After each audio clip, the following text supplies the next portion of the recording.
Hello friends, good morning everyone. আজ সকাল থেকে এত উত্তাল পাতাল হাওয়া শুরু হয়েছে, আর তেমনই হাওয়ার তেজ। গাছগুলো দেখে মনে হচ্ছে ভীষণ খুশি, কি অপূর্ব মনের আনন্দে মাথা দুলিয়ে দুলিয়ে নাচ করছে।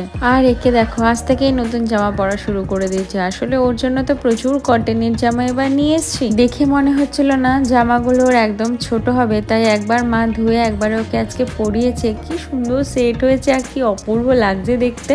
বাইরে থেকে ঘরে আসতে না আসতেই সব ফেলে দিয়েছে কেমন উল্টে পাল্টে। আসলে জানলাটা খোলা আছে, ভাবো ওই জানলার থেকে নাকি এত হাওয়া ঢুকেছে ভেতরে, এই জিনিসটা নাকি উল্টে ফেলে দিয়েছে। দরজাগুলো আজকে হাওয়ার তোরে এত দুরুম দারুম করে আওয়াজ করছে যে বাধ্য হয়ে লক করে রাখতে হচ্ছে। এই তোমাদের কিচেনে নিয়ে আসলাম, আর আজ কী কী রান্না হচ্ছে সেটা তোমাদের একটু বলবো, মানে মেনু কী কী আছে।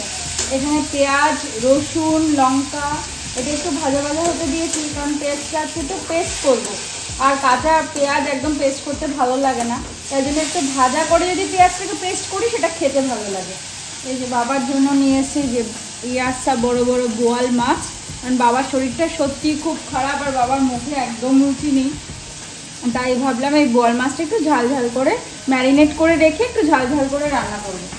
আর উচ্ছে দিয়ে কুমড়ো ভাজা অলরেডি কমপ্লিট হয়ে গেছে।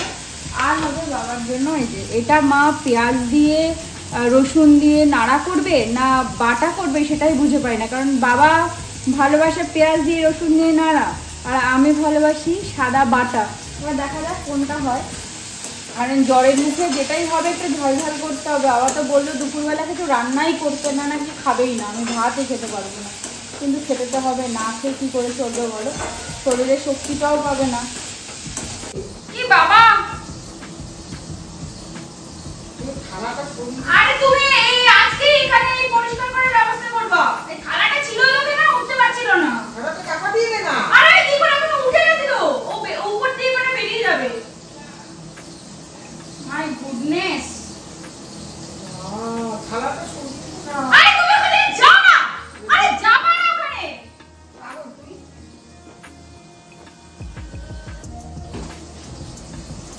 আরে ও বেরোতে পারছে না, ও আটকে গেছে, বেরোতে পারছে না। তার মুখে যাবে বাবা, একটু তাড়াতাড়ি কাউকে আসতে বলো। আরে মা যাবা না সামনে, হেলেসা যা সামনেও। কি উপদ্রব শুরু হয়েছে বাড়িতে, এই গুয়ে সাপ, এই হেলে সাপ। এ সানু দেখে না, ওই জানলা দিয়ে না না জানলা দিয়ে না, বেসিনের রোডটা দিয়ে পাইবে কেন ইতে নি। ওরে বাবা, ওই দেখো এবার এদিকে আসার চেষ্টা করছে। আরে দুধে তো কোথায় ঢুকলো টের পাবো না। ওই যে জল দাও না, হ্যাঁ জল দাও, যাই গো তবে এটা বের করব কি করে।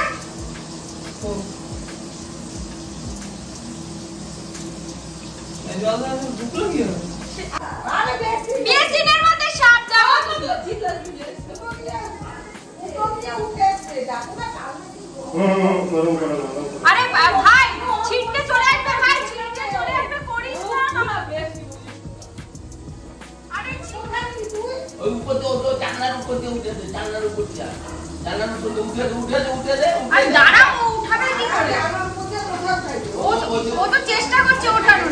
পড়ে গেল পড়ে গেল পড়ে গেল পড়ে গেল।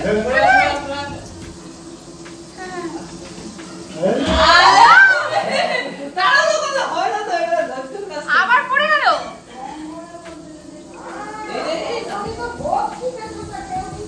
এই ভাই ভাই ভাই ভেতরে ঢুকছে। হ্যাঁ জল ধরে আসব না, ও তো গা পিছলাই হবে।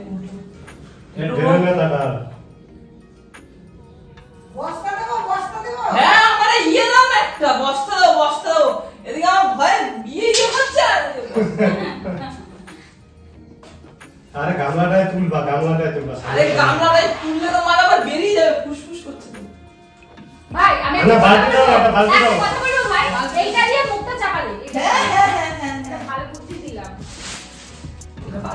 বালতির মধ্যে বালতি দাও না, একটা বালতির মধ্যে দিলে লাল লাল লাল। এই বালতির মধ্যে তুলবা, বালতির মধ্যে ওইটি সরাও আগে, এটি সরাও, এটি সব সরাও, এই লাল বালতির মধ্যে তুলবা। ভাই দেখি ছিটকে যাবে। আগে মাথা ধরতে হবে, মাথা ধরতে হবে, আগে মাথা ধরতে হবে।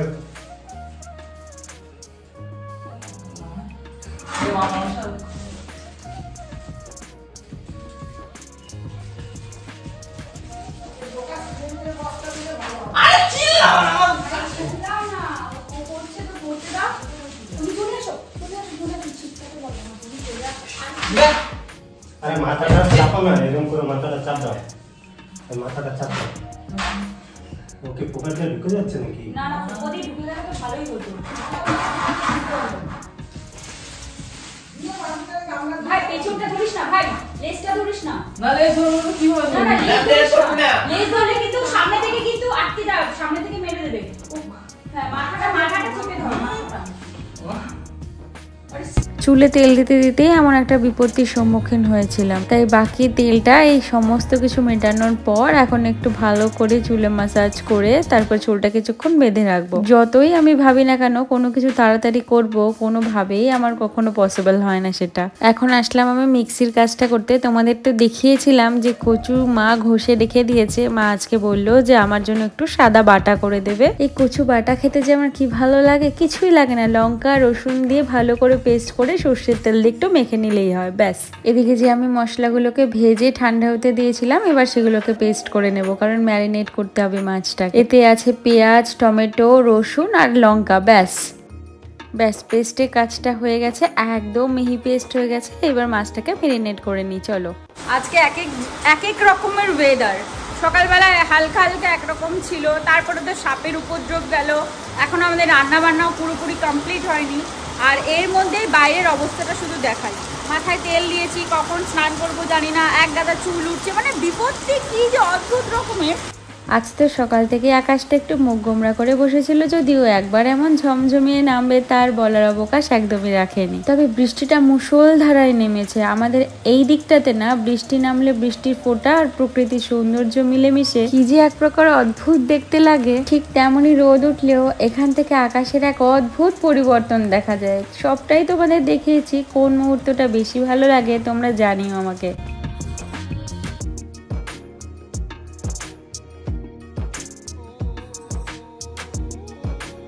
এবার আমি মাছটাকে একটু ম্যারিনেট করে নেব। মায়ের ওদিকে কচুটা প্রায় শেষের পথে, কিছু মশলা কিন্তু এখনো ব্যবহার করিনি, যা পেস্ট করেছিলাম সেটাই ভালো করে মাখিয়ে নেব।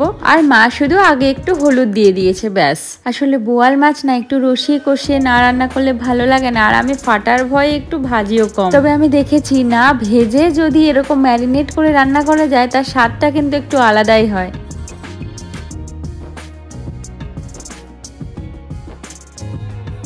ব্যাস, তেল গরম করা হয়ে গেছে। এবার ম্যারিনেট করা মাছগুলো পুরো কড়াইতে পেতে পেতে বসিয়ে দেবো। আসলে আমি কড়াইতে রান্নাটা বসাবো দেখে এতক্ষণ অপেক্ষা করছিলাম, নচেত তো কখনই ফ্রাইং প্যানে বসিয়ে দিতাম ম্যারিনেট করে। মা বললো কচু নাড়াটা হতে কিন্তু এখনো সময় লাগবে, কতক্ষণ আর অপেক্ষা করবি, রান্নাটা ঝটাপট বসিয়ে দে। আজ যেহেতু বাবার শরীরের অবস্থাটা খুব একটা ভালো নেই, তাই বাবাকে আজ আমরা কেউই আর দোকানে যেতে দিইনি। একটু দুর্বল হয়ে পড়েছে, খাচ্ছে না ঠিকঠাক ভাবে, কি হবে বলো তো। ব্যাস, আমার মোটামুটি কাজ কমপ্লিট। এবার বাকিটা ওরা নিজেদের মধ্যে বুঝে নেবে। এক চরম বিপত্তি হলো, মোটামুটি রান্না বান্না শেষ করলাম, ওটা এবার ওর মতন হতে থাক। আমি স্নানটা সেরে আসি, কারণ আমার জন্য এই মহারাজরা অপেক্ষা করে থাকে সব সময়। আমি কখন আসবো, এদের সাজাবো গোছাবো, তারপর তো চলো বাইরে যাই, একটু জলের ব্যবস্থাটা করি, নাহলে আর মাথায় শ্যাম্পু করতে পারবো না। এখন প্রায় 3টে মতন বাজে। আমি স্নান সেরে খাওয়া দাওয়া সেরে তোমাদের সাথে নিয়ে একটু বাইরে আসলাম। দুপুরে যে এত বৃষ্টি হলো তার রেশ মাত্রও নেই, সমস্ত জল কেমন কর্পূরের মতন উবে গেছে। তবে খুব যে রোদের তাপ ছিল তাও কিন্তু না। তবে সকাল থেকেই আজকে বাইরের ওয়েদারটা এক একবার এক এক রকম হলেও কিন্তু ভারী সুন্দর, অপূর্ব রকমের একটা ঠান্ডা ঠান্ডা হাওয়া দিচ্ছে। তবে এই সময় বাইরে এসে একটু হাঁটাহাঁটি করাটা না দিন দিন কেমন আমার যেন মেডিটেশনের মতন কাজ করে। তেমনই প্রকৃতিও যেন আমাকে তার নিজের শোভায় সেজে এক একদিন এক এক রকম করে আমাকে সাথ দিয়ে চলেছে। তোমাদেরকে তো প্রায় প্রত্যেক দিনই এই গাছটার আশেপাশে একটু ঘোরাফেরা করাই, কিন্তু এই গাছে যে এত সুন্দর ফল ধরেছে সেটাই এখনো পর্যন্ত দেখা হলো না। আজকে হঠাৎ করেই চোখে পড়লো, তাই ভাবলাম তোমাদের সাথেও একটু শেয়ার করি।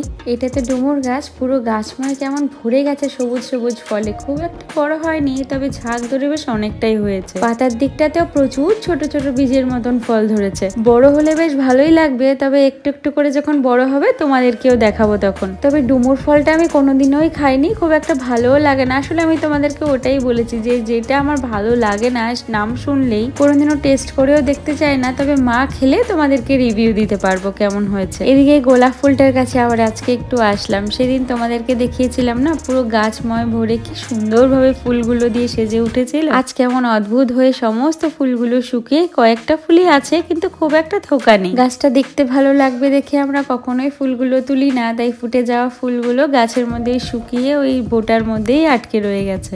তবে ভালো হোক আর খারাপ হোক, এই গাছ তার ফলনে না নিজেকে কোনোদিনও নিরাশ করেছে, না আমাদেরকে কোনোদিনও নিরাশ করেছে। আর আমাদের এই ধুতরা গাছটাও হয়েছে তেমন। পাশের গোলাপ গাছটা ছোঁয়া পেয়ে পুরো ফুলে পরিপূর্ণ হয়ে থাকে সব সময়। সব ফুলগুলো তোলাও হয় না পুজোর জন্য, এমন ভাবেই গাছে সেজে থাকে। তবে ধুতরা ফুলগুলো ভারী অদ্ভুত হয় জানো তো, দেখো কি সুন্দর থোকা থোকা দেখতে হয়েছে।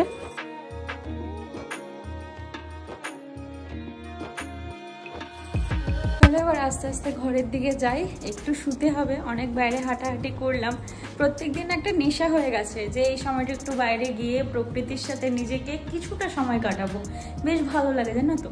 মানে যেতে চাইতাম না, কিন্তু এখন মনে হয় না গেলে যেন ব্যাপারটা ঠিক লাগছে না। তো আজ আবার সন্ধ্যাবেলা একটু বেরোতে হবে। সেদিন যে আধার কার্ডের ঠিকটা করে এসেছিলাম সেটা 10 দিন পরে যেতে বলেছে, তো হিসেব মতো আজকেই যাওয়ার কথা। আর ফটোটাও আবার চেঞ্জ করতে দিয়েছিলাম, ছোটোবেলার ফটোটা কি যে বিচ্ছিরি, আমাকেই চেনা যাচ্ছে না। তো সমস্ত চেঞ্জ করে আজকে আসবে ঠিক হয়েছে। তো সকালে গেছিলাম তখন কারেন্ট ছিল না, তো বিকেলবেলা আবার যেতে বলেছে, তো যাবো একবার। তাই তাড়াতাড়ি একটু শুয়ে নিই, আবার সন্ধ্যেবেলাতে অনেক কাজ থাকে। 6:30 থেকে 6:45-র মধ্যে যেতে বলেছে, তো নাহলে দাদাটার দোকানে না খুব ভিড় হয়ে যায়। তাই চলো একটু শুয়ে নিই। আর গেটটা বন্ধ করার ব্যাপার নেই, কারণ ছোটো মাদের উপরে কাজ হচ্ছে, টাইলসের কাজগুলো হচ্ছে, তাই জন্য গেটটা খোলা অবস্থাতেই চলে আসতে হলো। কারণ ওরা বারবার উপরে উঠছে, বারবার নামছে, অত ভারী ভারী টাইলসগুলো নিয়ে আমরা ওইটুখানি ওপরে তুলতে হিমশিম খেয়ে যাই, আর ওরা অত বড় বড় ভারী ভারী টাইলসগুলো নিয়ে ওপরে উঠে যাচ্ছে। যাই হোক, অভ্যাস মানুষকে যে জায়গায় দাঁড় করায়, যার যেটা কর্ম তাকে তো সেইটা করতেই হবে, ইচ্ছা না থাকলেও করতে হবে, আর মনে জোরে নিয়েও করতে হবে, অপশন নেই। চলো একটু শুই গিয়ে। এখন প্রায় 8টা মতন বাজে, আর কফি খাইনি। সন্ধ্যা থেকে কাজ করে একটু বেরোনোর ছিল, তাই ভাবলাম একটু ফুচকা নিয়ে যাই। মাও সেদিন বলেছিল ফুচকার কথা, ওই চপের জন্য মাকেও আর খাওয়ানো হয়নি, তাই ভাবলাম আমি আর মা দুজনে আজকে একসাথেই বাড়িতে বসে ফুচকা খাই। এই বাড়িতে এসে আমি আর মা দুজনে বসলাম ফুচকা নিয়ে। তবে এই ফুচকা ব্যাপারটা না রাস্তায় দাঁড়িয়ে খেতেই খুব ভালো লাগে। তবে আজ একটু শুকনো ফুচকাই নিয়ে এসেছি। বাড়িতে এনে জল দিয়ে ফুচকা আমি খুব একটা বেশি খাই না, ওই রাস্তায় দাঁড়িয়ে জল দিয়ে ফুচকা খেতেই বেশি ভালো লাগে। ওই ফুচকার দোকানের সামনে দাঁড়িয়ে টক জলের হাঁড়িটাতে যে লেবু, ধনেপাতা, জলের যে রং, সমস্ত কিছু দেখেই আর দাঁড়িয়ে থাকা যায় না। বাড়িতে এনে বাটিতে যেই ঢালা হয় জলটা, সেই রংটা যেন কোথায় বিলীন হয়ে যায়, তাই খেতেও খুব একটা ভালো লাগে না। ওই শুকনো ফুচকাটাই বেটার। বাড়িতে বসে নিজের মতন ফুচকা খেতেও ভালো লাগে না, আর রাস্তায় দাঁড়িয়ে একজন করে ফুচকা খেতেও ভালো লাগে না। বেশ অনেকজন মিলে দাঁড়িয়ে গোল করে একটা ফুচকা শেষ হতে না হতে আরেকটার জন্য সেই অপেক্ষা, সেটা যেন একটা আলাদাই অনুভূতি। এত ফুচকা খেয়ে আজ রাতের ডিনারটা কি করব সেটাই চিন্তার বিষয়। যাই হোক, আজ এখান থেকে তবে ভিডিওটা শেষ করি। কাল আবার একটা নতুন ভিডিওতে তোমাদের সাথে দেখা হবে। ততক্ষণ তোমরা ভালো থেকো, সুস্থ থেকো, সাবধানে থেকো। আর পুরো ভিডিও ভালো লাগলে একটা লাইক করে দিও। ভিডিওটা দেখে অবশ্যই কমেন্ট করে জানিও কেমন লাগলো। তবে আজকের মতন আসি, টাটা।